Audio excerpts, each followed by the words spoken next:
You know, every now and then in politics, a moment comes along that isn't just an election. It's something else. It's an earthquake. It's that feeling when the ground literally shifts under you and you realize the old rules just don't apply anymore. Well, this is the story of one of those moments, a political earthquake that completely rocked New York City. And that feeling, that's what defined a single primary election. An election that turned into a full-blown political earthquake. Okay, so picture this. In one corner, you've got Andrew Cuomo, a former governor, right? A name that is New York politics. This guy was the machine, seemed absolutely unbeatable. And in the other corner, a 33-year-old assemblyman, Zohran Mamdani, a name that, let's be honest, almost nobody had heard before. We're talking pure David versus Goliath stuff here. The ultimate underdog. And the whole thing, this whole dynamic, it really just boiled down to one single moment. Picture a packed debate. Mamdani, totally calm, looks Cuomo right in the eye and slowly spells out his name for him. And look, this wasn't about making sure he could pronounce it. Oh no. This was a power move. This was him saying, I'm here and you will learn my name. And you know what? They learned it. Because what happened next wasn't just some victory. It was the earthquake. It was the day that the political machine, the one that looked so invincible, just shattered. I mean, look at this. Mamdani didn't just squeak by. He crushed him by 13 points. That is staggering. This wasn't a nail-biter. This was a shockwave that absolutely nobody in the establishment saw coming. And don't think for a second this was some kind of fluke. Mamdani's win was fueled by the single highest primary turnout New York City has ever seen. This wasn't just an election, it was a movement. People were demanding something different. So, that's the big question, right? That's what we're here to figure out. How on earth does a total unknown manage to take down a political giant this decisively? What really happened here? All right, so how do you pull it off? Well, it all starts with the message. See, Mamdani wasn't just running another campaign. He was speaking a completely different language from the political establishment.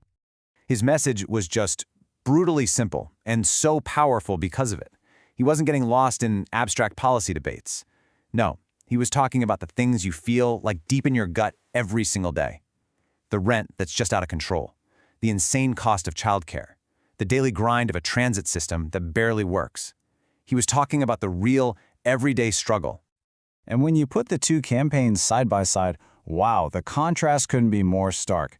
You had Mamdani talking about the future, about community, about actually solving real problems, and then you had Cuomo basically running on inevitability.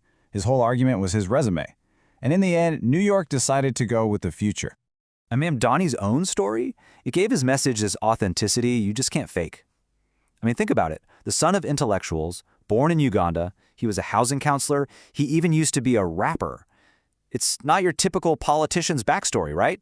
But that mix gave him a perspective that nobody else on that stage could even touch.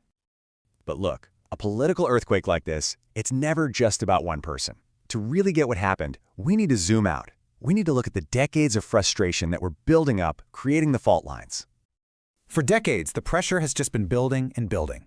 First, you had jobs disappearing in the 90s. Then bam, the 2008 financial crash hits.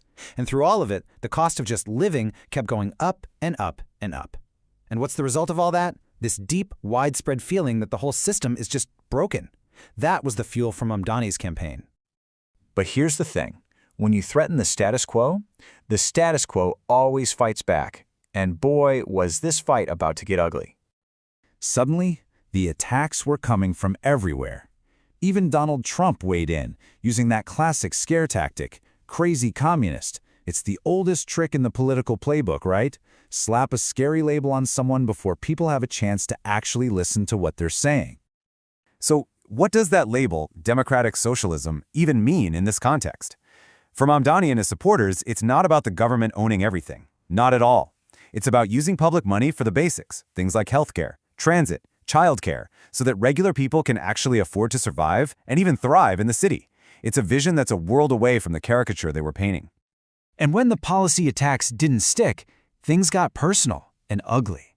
They went after his identity, his patriotism, his faith. Nothing was off limits. This wasn't just politics anymore.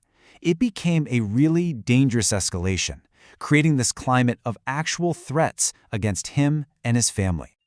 So he survives all that. He wins this historic victory after a brutal, brutal campaign. And it makes you wonder, what now? Because here's the thing. Winning the election, that might have been the easy part. The real fight was just getting started. See, it's a two-step process. Step 1, win the election and become this major new voice for progressives across the country. Check. But step 2, that's governing. That's when you have to face the very system you just beat as it fights back with every tool it has.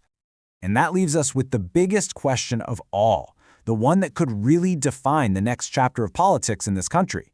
Is this the start of something new, a powerful new kind of grassroots movement? Or is it just a temporary shock, a brief earthquake before the system just sort of corrects itself and swallows this change whole? That's the question.